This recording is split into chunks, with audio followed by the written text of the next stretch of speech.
Pushpa 2 premieres పడిపోయాయి. ప్రపంచవ్యాప్తంగా Pushparaj mania కొనసాగుతోంది. సినిమా ఎండ్ లో పుష్ప 3కి లీడ్ ఇస్తూ ర్యాంపేజ్ కొనసాగుతుందని ప్రకటించేశారు. అయితే రిలీజ్ కి ముందే పుష్ప 2కి సౌండ్ ఇంజనీర్ గా వర్క్ చేసిన ఆస్కార్ విజేత రసూల్ పూకుట్టి తన టీంతో కలిసి దిగిన ఓ ఫోటోని ట్విట్టర్లో షేర్ చేశారు. ఆ ఫోటో బ్యాక్గ్రౌండ్ లో పుష్ప 3 ది ర్యాంపేజ్ అనే టైటిల్ కార్డు ఉంది. ఈ ట్వీట్ ని కొద్దిసేపటికే డిలీట్ చేసిన అప్పటికే స్క్రీన్ షాట్స్ అంతర్జాలంలో వైరల్ అయ్యాయి. ఇక ఈ థర్డ్ పార్ట్ గురించి 3 ఏళ్ల క్రితమే విజయ్ దేవరకొండ హింట్ ఇచ్చేశాడు. అప్పుడే దర్శకుడు సుకుమార్ కి జన్మదిన శుభాకాంక్షలు తెలుపుతూ 2021 the rise, 2022 the rule, 2023 the rampage అని ట్వీట్ చేశాడు. అయితే కరోనా రాకతో పుష్ప 2 ది రూల్ చాలా లేట్ గా వచ్చింది. ఇప్పుడు రసూల్ పూకుట్టి పోస్ట్ తో పాటు పుష్ప 2 సినిమా ఎండ్ లో ఇచ్చిన లీడ్ ప్రకారం పుష్ప 3 ది ర్యాంపేజ్ ఖాయమని తేలింది. బెర్లిన్ ఇంటర్నేషనల్ ఫిల్మ్ ఫెస్టివల్లో బన్నీ కూడా దీనిని స్పష్టం చేశాడు.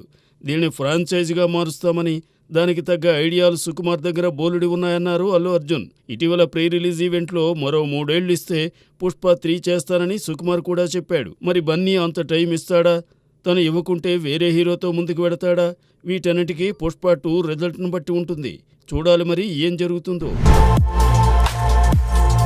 ఇటీవల లక్కీ భాస్కర్తో బంపర్ హిట్ కొట్టాడు దుల్కర్ సల్మాన్. ఆ సినిమాతో తెలుగులో హీరోగా హ్యాట్రిక్ కూడా సాధించాడు. కథల ఎంపికలో జాగ్రత్తలు తీసుకుంటూ కొత్త పాయింట్తో సినిమాలు చేస్తూ వస్తున్నాడు దుల్కర్. ఇప్పుడు మరో కొత్త ప్రాజెక్టుతో రాబోతున్నాడు. ఇందులో దుల్కర్ సరసన పూజా హెగ్డే కథానాయికగా నటించబోతోందట. ఎస్ఎల్వి సినిమాస్ పతాకంపై రూపొందుతున్న ఈ సినిమా ద్వారా కొత్త దర్శకుడు పరిచయం కాబోతున్నాడు. దసరా వంటి సినిమాను తీసి హిట్ కొట్టిన ఈ సంస్థ ప్రస్తుతం నానితోనే ది ప్యారడైజ్ సినిమాను రూపొందిస్తోంది. కొత్త దర్శకుడు రవి చెప్పిన పాయింట్ నచ్చడంతో దుల్కర్ గ్రీన్ సిగ్నల్ ఇచ్చేశాడట. ఈ చిత్రం ఈ నెల 11న ఆరంభమవుతుందట. రవి గతంలో సర్కారు వారిపాట సినిమాకు అసిస్టెంట్ గా పనిచేశాడట. టాలీవుడ్ లో తనకంటూ ఓ ఇమేజ్ ను క్రియేట్ చేసుకున్న దుల్కర్ డబుల్ హ్యాట్రిక్ పై కన్నేశాడు. ఇప్పుడు తనకు జోడీగా పూజా హెగ్డే నటించనుండటంతో ఈ ప్రాజెక్టుపై అప్పుడే హైప్ వస్తోంది. మరి ఈ చిత్రం ద్వారా దుల్కర్ పూజా జంట ఎలాంటి కెమిస్ట్రీని పండిస్తుందో చూడాలి. లోకేష్ కనకరాజ్ కూలీ సినిమా షూటింగ్ లో బిజీగా ఉన్నారు రజనీకాంత్. వచ్చే ఏడాది ఈ సినిమా విడుదల కానుంది. ఇదిలా ఉంటే ఈ సినిమా తర్వాత రజనీ జైలర్ 2 చేయబోతున్నారు. నెల్సన్ దిలీప్ కుమార్ దీనికి సంబంధించిన స్క్రిప్ట్ వర్క్ కూడా పూర్తి చేశారట. ఇదిలా ఉంటే ఈ నెల 12న రజనీకాంత్ పుట్టినరోజు పురస్కరించుకుని జైలర్ 2 ప్రోమోను రిలీజ్ చేయబోతున్నారట. ఇటీవల రజనీకాంత్ ఇళయరాజా కలిసి ఉన్న ఫోటో ఒకటి ఇంటర్నెట్ లో వైరల్ అవుతోంది. దీనిని జైలర్ 2 ప్రోమో షూట్ సందర్భంగా తీశారట.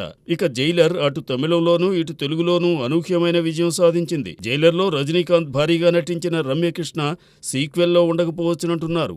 మోహన్ లాల్, శివరాజ్ కుమార్ అతిథి పాత్రలను పోషించారు. తమన్నా స్పెషల్ సాంగ్ సినిమాకు హైలైట్ గా నిలిచింది. ఇప్పుడు సీక్వెల్లోనూ సౌత్ ఇండియన్ స్టార్స్ పలువురు నటించనున్నారట.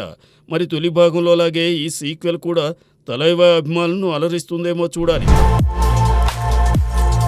హైదరాబాద్ ఫిల్మ్ క్లబ్ నిర్వహణలో 6వ తేదీ నుంచి 15 వరకు ప్రసాద్ ల్యాబ్స్ ప్రివ్యూ థియేటర్లో 25వ యూరోపియన్ యూనియన్ ఫిల్మ్ ఫెస్టివల్ జరగనుంది. ప్రపంచంలోని వివిధ జాతులు, భాషలు, సంస్కృతులు, భావోద్వేగాలను తెలుసుకునేందుకు ఈ ఫిల్మ్ ఫెస్టివల్స్ ఎంతగానో దోహదం చేస్తాయని అంటున్నారు. ఈ తరహా ఫెస్టివల్స్ కు తెలుగు చలనచిత్ర పరిశ్రమతో పాటు ప్రభుత్వ సహకారం అవసరమని తమ దర్శకుల సంఘం తప్పకుండా సహకారం అందిస్తుందని వీరశంకర్ తెలిపారు. ప్రైవేట్ సంస్థ అయిన హైదరాబాద్ ఫిల్మ్ క్లబ్ ఎన్నో వ్యయ ప్రయాసలు కోర్చి గత 50 ఏళ్లుగా అంకిత భావంతో వివిధ దేశాలకు చెందిన సినిమాలను తీసుకుని వచ్చి ఫిల్మ్ ఫెస్టివల్స్ రెగ్యులర్ గా నిర్వహిస్తూనే ఉందన్నారు రేలంగి నరసింహారావు. యూరోపియన్ యూనియన్ లోని వివిధ దేశాలకు చెందిన 29 భాషల్లో అవార్డులు గెలుచుకున్న 24 చిత్రాలను ప్రదర్శిస్తామని Hyderabad film club president KV Rao తెలిపారు. తాము నిర్వహిస్తున్న 7వ యూరోపియన్ యూనియన్ ఫిల్మ్ ఫెస్టివల్ ఇదని అన్నారు Hyderabad film club secretary Prakash Reddy.